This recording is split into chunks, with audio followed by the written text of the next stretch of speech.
भगवान के मथुरा में एक परम सखा है जिसका नाम उद्धव है।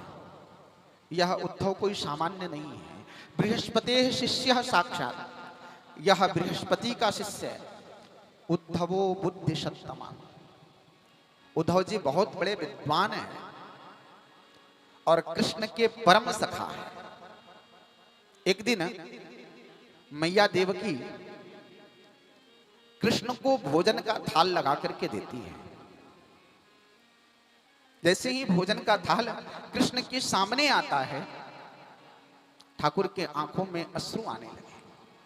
मैया देवकी ने पूछा कि कृष्ण तुम भोजन क्यों नहीं कर रहे, तुम रो क्यों रहे हो, तुम कारण कुछ तो बताओ।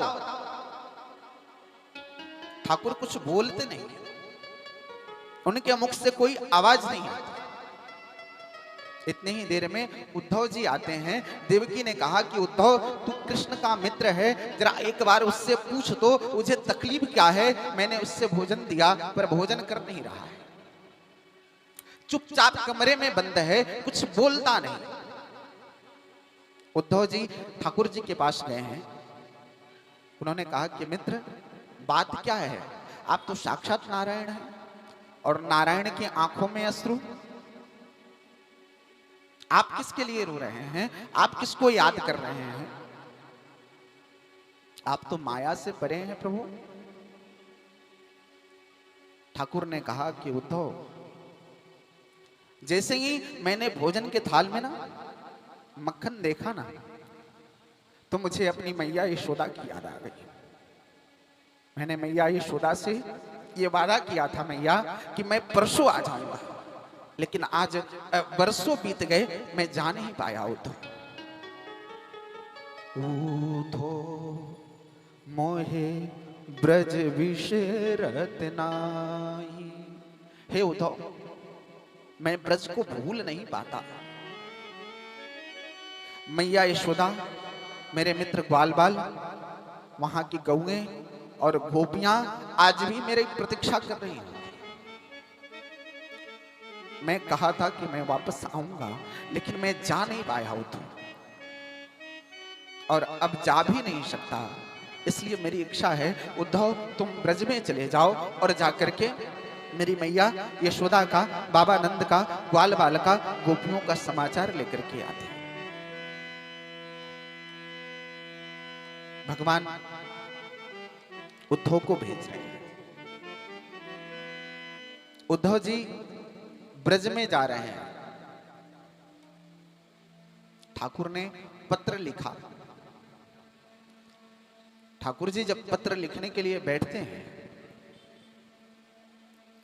तो आंखों के अश्रु से कागज भीग जाते हैं, कुछ लिख नहीं पाते।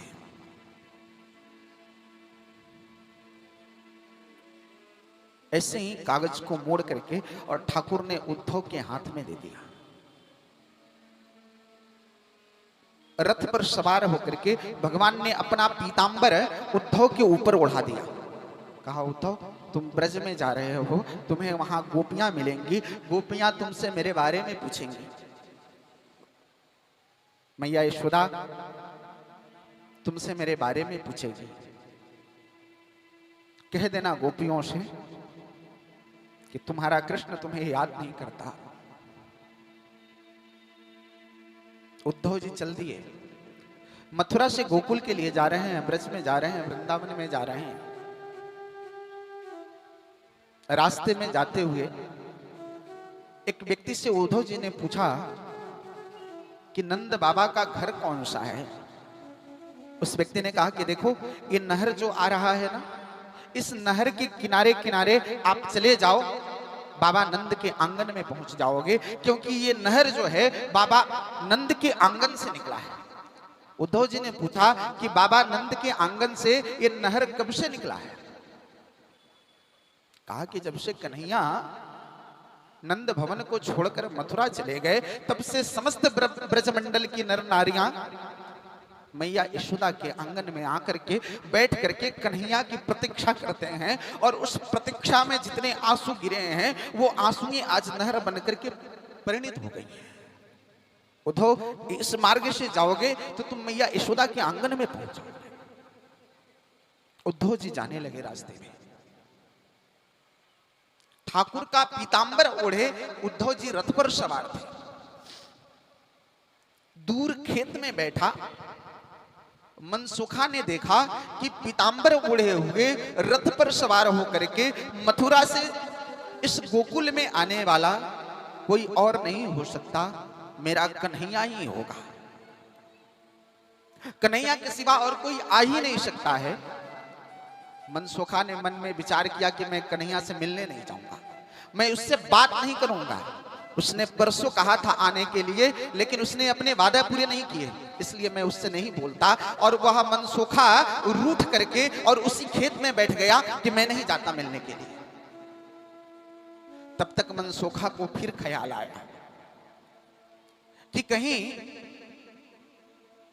यह कन्हैया कुछ देर के लिए ही आया हो और मैं नहीं गया तो कन्हैया तो चला जाएगा, मैं कन्हैया से मिल नहीं पाऊंगा। यह सोच करके मनसुखा उस खेत से दौड़ पड़ा।